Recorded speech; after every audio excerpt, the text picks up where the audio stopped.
네, 안녕하세요. 금일 크루드 오일 시황 분석 진행하도록 하겠습니다.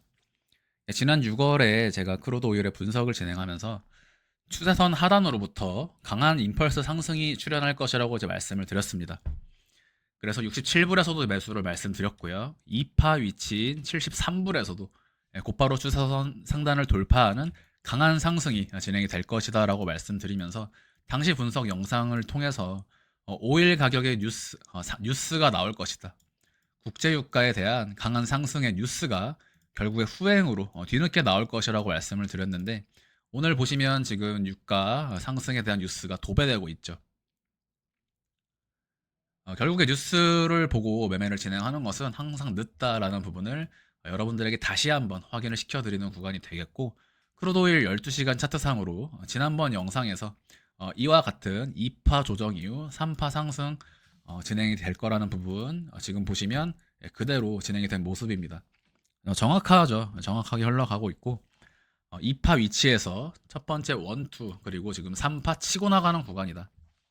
그래서 당시에 제가 삼각수렴 구간으로는 첫 번째 단기 추세선의 돌파. 그래서 각각의 추세선의 돌파는 추가 상승을 야기한다. 그리고 첫 번째 상단으로부터 정확하게 맞고 떨어지고요. 두 번째 다음번 돌파 상승 곧바로 나갈 것이라고 예고 드리면서, 이제 이 추세선의 돌파는요 추세상의 반전입니다. 자, 그러면 이 작은 삼각수렴 이미 넘어섰고, 이제 크루드 오일은 큰 삼각형을 넘어섰다. 그래서 지금 국제유가 같은 경우에는 결국에 88불까지 원웨이 상승이 나갈 것으로 보고, 최종 98불 이상 도달할 것으로 지금 보고 있습니다. 그러면 제가 67불에서 가격 상승에 대해서 말씀드리면 드리면서 결국에 이 자리에 도달하게 되면 또다시 최저점 매수, 최고점 매도까지 진행이 되는 패턴을 한번 지켜볼 수 있지 않을까 싶고요. 그러면 국제유가의 상승 이후로는 또 어떻게 흘러갈 것인가? 네, 이 부분은요, 전체 카운팅을 제가 한번 설명을 드려야 하는데, 먼저 이 자리에 삼각수렴으로 인해서 여러분들이 오늘 이 시장을 통해서 확인할 수 있는 것은 나스닥의 삼각수렴에 대한 카운팅을 떠올리실 수가 있고요. 두 번째, 항생도 역시 삼각수렴 종결로 상승이 진행이 되고 있다는 점을 다시 한번 떠올리면서 복기를 할 수가 있겠습니다. 자, 이 전체를 보시면 오일 가격은 코로나 사태 이후로 가격 상승이 진행이 되면서 국제유가의 폭락이 2020년 3월에 한번 있었죠. 폭락 이후 유가의 상승이 진행이 되면서 러시아 전쟁 발발하면서 다시 가격이 추가적인 상승이 나왔다. 그리고 이후로 조정이 진행이 되었는데요. 공교롭게도 국제유가도 제가 이 위치에서 조정이 나올 거라고 이제 말씀을 좀 드렸었습니다. 이제 이러한 조정 패턴은 테슬라가 비파 반등 위치로부터 씨알하게 나가는 것, 그것과 같은 조정 파동의 패턴이었기 때문에 전체 5파동 임펄스를 확인하였으므로 비파 반등 위치인 120불 당시 작년 6월 9일이네요. 6월 9일 조정에 대해서 결국에 85불 아래까지 떨어질 것이다. 비파 반등 위치에서 정고점을 넘기지 못하는 불트랩으로 만들면서 유가는 지속적인 우하향을 보여줄 것이다. 말씀드리고, 결국에 5파동 상승 이후로 조정이 그대로 진행이 되었죠. 당시로서는 이제 이평선도 봤고요. 피보나치 되돌림 지원도 보았었는데, 결국에 내려가는 구간에서도 조정 파동의 규칙이 있기 때문에 105불을 넘길 수 없는 추가 하락이 나온다. 이 부분까지 말씀을 드리면서 크루드 오일은 결국 105불을 넘지 못하고 추가 조정이 진행이 되었습니다. 그러면 지금 구간에서 첫 번째 매도 계약에 대한 매도에 대한 타깃을 도달한 다음에 이 구간 수렴 가능성이 있다. 그리고 이 수렴은 돌파 상승으로 진행될 수 있다라고 말씀을 드릴 수밖에 없었던 이유는 결국에는 더블 트리입니다. WXY 복합 조정 마무리로 전체 이 자리가 대파동 종결이 되면서요. 대파동 상승 이후, 대파동 종결 이후로 대파동 3파 가능성이 있지 않겠나. 예, 그것이 이때 제가 말씀드렸던 메인 아이디어로서 조정이 나올 것인데, 그 이후로는 국제유가가 다시 한번 정고점을 돌파하면서 최종 150불 또는 뭐 그 이상까지도 좀 볼 수가 있다. 그래서 그때 당시에 제가 이제 이러한 전망에 대해서 말씀을 드릴 때 사실상 강한 이제 많은 비난들이 있었는데요.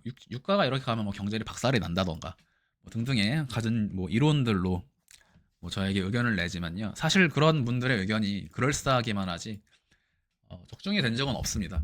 제가 삼성전자가 이제 거의 반토막 날 거라고 말씀을 드렸을 때도 시총 얘기를 운운하는 사람들이 많았고요. 최고점 8만 원 부근에서요. 이제 그런 의견들은 사실 유의미하지 않고 제가 말씀드리는 상승 추세와 조정이 나오는 그런 구간들에 대해서 말씀드리는 신뢰도가 더욱더 높다. 자, 이 부분은 전체가 WX, Y 패턴으로 상승이 나가게 되면 제가 이때 당시에 설명드렸던 것은 꽤 복잡한 형태로 시장이 흘러갈 가능성이 있다. 단순히 유가의 상승이 진행이 되면서 증시가 이제 하락으로 접어들거나 또는 화폐 가치의 명목상 화폐 가치가 떨어진다면 예를 들면 우리가 이제 어린 시절 아이스크림 100원이었던 것처럼요. 유가의 가격 표기 자체도 일단은 상승을 나타낼 수 있다. 그것이 경제에 어떤 영향을 끼칠지는 꽤 어렵게 느껴진다. 일단 라고 말씀을 드렸었고 지금 구간에서도 과연 어떠한 형식과 어떠한 경제 요인을 만들면서 국제유가가 고점을 넘길지 이것은 제가 잘 모르겠습니다.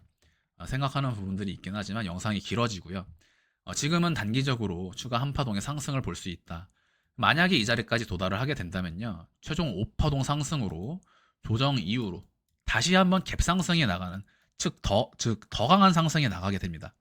최근 상승 구간보다도 더 강한 상승이 올해 하반기, 즉 연말경에 출현할 가능성이 있다라는 점이 대단히 유효하다.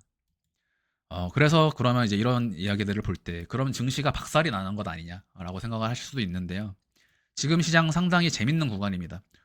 나스닥도 오르고요. 항상도 고점을 높이고요. 크루드 오일도 가격을 높이는 괴상한 시장이다. 지금 달러 인덱스도 고점을 높이고 있습니다. 일반적으로 크루드 오일과 달러 인덱스의 상승이 진행이 되면 증시는 하락한다라고 해석이 되는 구간인데 지금은 네 가지 지수 모두 크루드 오일, 항생, 나스닥, 달러 인덱스 전부 고점을 높이고 있는 매우 기현상을 보여주고 있다. 그래서 당분간 꽤 흥미로운 구간이 될 것으로 좀 예상이 되고 일단 유의미한 부분은 우리가 나스닥과 항생, 크루드 오일 전부 매수로 대응을 했었죠.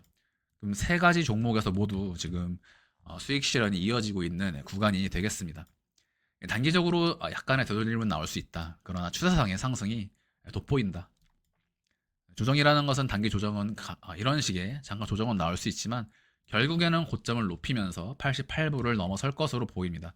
아마 이번 달 안에 진행이 될 확률이 좀 높고요.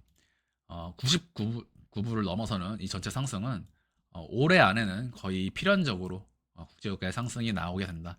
그럼 아마 중간에 뭐 어떤 하나 이슈나 뉴스가 국가적인 차원의 뉴스가 좀 터질 수 있을 것으로 보입니다. 그럼 우리가 이 부분을 한번 지켜보는 것도 하나의 관전 포인트가 될 수 있겠죠. 이 파동을 다 떠나서요. 지금 이러한 상단 추세선의 돌파는 이미 전 세계 시장에 각인이 되었습니다. 내려오더라도 추세선을 다시 한번 넘기지 못하고 반등이 나가는 형태를 보는 것이 보다 합리적인 추론이라고 볼 수 있다. 네, 오늘 크루드 오일 영상 여기서 마무리하도록 하겠습니다. 감사합니다.